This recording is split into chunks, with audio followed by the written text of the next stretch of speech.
గురుదేవుల యొక్క పాద పద్మ యుగళానికి సవిని నమస్సులు సమర్పణ చేసుకుంటూ, గత భాగాలలో చండీ సప్తసతీ సారంలో రక్తబీజుల అంతం వరకు తెలుసుకున్నాం. రాక్షస సైన్యంలో ముఖ్యులైన ధూమ్రలోచనుడు, చండముండులు, రక్తబీజుడు నాశనం అవ్వడం చూసిన శుంభాసురుడు అమ్మవారి మీద విపరీతమైన కోపంతో మిగిలిన సైన్యాలను వెంట తీసుకొని యుద్ధభూమి వైపు పరుగు తీశాడు. వారిరువురి మధ్య తీవ్రమైన యుద్ధం కొనసాగింది. అమ్మవారు, శుంభరి శుంభులు ఒకరి మీద ఒకరు బాణ పరంపర కురిపించారు. అమ్మవారు తన పరాక్రమాన్ని చూపిస్తూ వారి ఆయుధాలన్నిటినీ చేత్తో విరిచేసింది.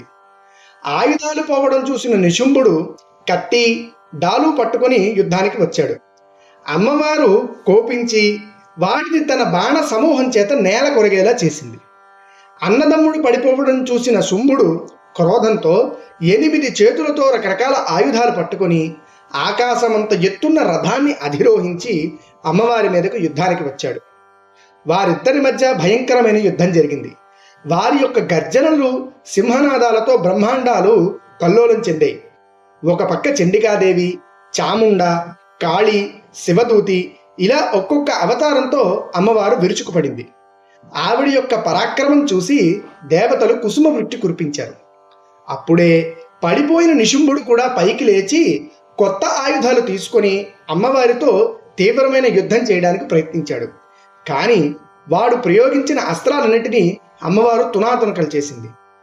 అమ్మవారు రూపాలైన కాళీ, చాముండి, మాహేశ్వరి, ఐంద్రి, బ్రాహ్మి వంటి శక్తులు తక్కిన రాక్షసులందరినీ నాశనం చేయడం మొదలుపెట్టారు. అమ్మవారు త్రిశూలంతో నిశుంభుడి హృదయంలో పొడిచింది. వాడు అక్కడికక్కడే పడిపోయాడు. కానీ వాడి హృదయం నుండి మరొక రాక్షస రూపంతో ఉద్భవించి అమ్మవారి మీదకు వచ్చాడు. వాడిని చూసిన అమ్మవారు బిగ్గరగా అట్టహాసం చేస్తూ త్రిశూల ధాటితో అంతమొందించింది. ఇక్కడితో నిశుంభుని వధ కూడా జరుగుతుంది. అది చూసిన శుంభుడు కోపోద్రిక్తుడై అమ్మవారితో, ఓ చండిక, అహంకారంతో యుద్ధం గెలిచానని విర్రవీగద్దు. వీరందరినీ వెంట తీసుకుని వచ్చి నా మీద యుద్ధం ప్రకటించావు. నేను మాత్రం నీతో ఒంటరిగా యుద్ధం చేస్తున్నాను అని ఎగతాళి చేశాడు. అది విన్న అమ్మవారు, ఓరి దుర్మార్గుడా, ఈ సృష్టిలో నేను కానిదంటూ ఏదీ లేదు. ఇవన్నీ నా స్వరూపాలే, నా నుండి వచ్చేవి తప్ప నా కోసం రాలేదు అని అంటూ తన ఈశ్వరీయ శక్తులన్నింటినీ తనలో లీలం చేసుకుని ఓ మహాశక్తి రూపాన్ని ధరించింది. ఓ శుంభాసురా, ఇప్పుడు నేను ఒక్కదాన్నే యుద్ధం చేస్తున్నాను. నీవు కూడా ధైర్యంగా ఒక్కడివే నాతో తలపడు అని అన్నది. శుంభుడు, అమ్మవారు ఒకరి మీద ఒకరు విపరీతమైన అస్త్రశస్త్రాలు ప్రయోగించుకుంటూ యుద్ధం కొనసాగిస్తున్నారు. దేవతలు కూడా ఎంతో ఉత్కంఠతో వారిని చూస్తూ నిలబడిపోయారు. అమ్మవారు శుంభుని రథసారథిని, గుర్రాలను, ఆయుధాలను కూడా నాశనం చేసింది. తర్వాత శుంభుడు అమ్మవారితో బాహుయుద్ధం మొదలుపెట్టాడు. ఒకరినొకరు చేతులతో కొట్టుకోవడం ప్రారంభించారు. భూమి మీద కాకుండా ఆకాశంలో కొంత దూరం వెళ్ళి అక్కడ యుద్ధం చేశారు. ఇలా భీకర యుద్ధం కొనసాగుతూనే ఉంది. అమ్మవారి చేతి దెబ్బలకు శుంభుడు నేల మీద పడిపోవడం, లేవడం జరుగుతూనే ఉంది.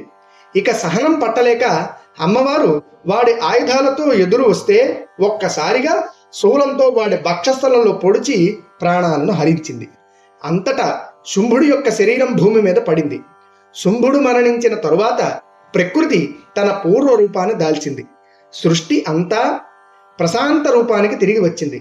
దేవతలు అమ్మవారి మీద కుసుమ వృష్టి కురిపించారు.